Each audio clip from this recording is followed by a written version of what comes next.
अब हम ना पढ़ रहे हैं जो रसखान है, रसखान की जो कविता है आपके सिलेबस में, उसको अब पढ़ेंगे, ठीक है। का रसखान कृष्ण से बहुत प्रेम करते थे, सिर्फ कृष्ण से ही नहीं, मतलब कृष्ण के हर एक चीज़ से, उनकी लाठी हो, वो जो कंबल हो, और उनकी वैसे पद चिन्ह हो, और कृष्ण जो गाय चराने जाते थे उसी टाइम में वो चाहते थे कि मतलब मुझे अलग जन्म में अगर कुछ मैं मतलब मुझे जन्म मिले, पशु के रूप में जन्म मिले, तो मैं उन्हीं के उसी गायों के बीच रहना चाहता हूँ, जिसको कृष्ण लेकर जाते हैं।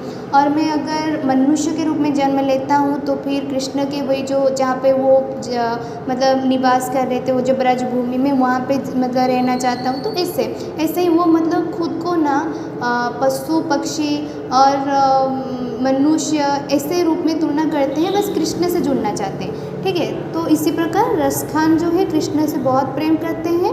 और इधर जैसे कि बताइए कि रसखान का पूरा नाम क्या है, सैयद इब्राहिम था, ठीक है। इसको सिली भेज दे के आप लिखना बाबे, ठीक है। सैयद इब्राहिम था, और इम्पोर्टेंट है, ये आता है एग्जाम में कि रसखान का पूरा नाम क्या था, सैयद इब्राहिम, अच्छे से याद रखना। फिर 1548 में उनका जन्म होता है, और अकबर सम्राट अकबर के समकालीन थे।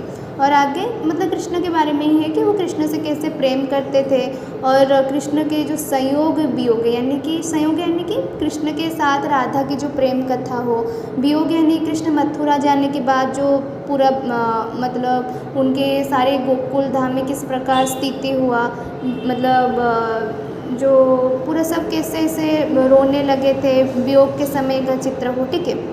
तो वो सब बातें उन्होंने वर्णन करते हैं।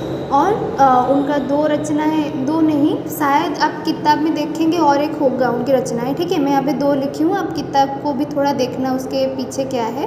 तो सुजान रसखान प्रेम वाटिका उनकी रचनाएँ हैं, ब्रजभाषा का प्रयोग तो करते थे, और कवित सबया ये उनके छंद के नाम है, ठीक है। और मृत्यु हुआ था 1648 में, सॉरी 1628 में, ठीक है। इतनी ही बात है, पढ़ लेना इसको, ठीक है। मतलब कुछ आया समझ में रसखान के बारे में।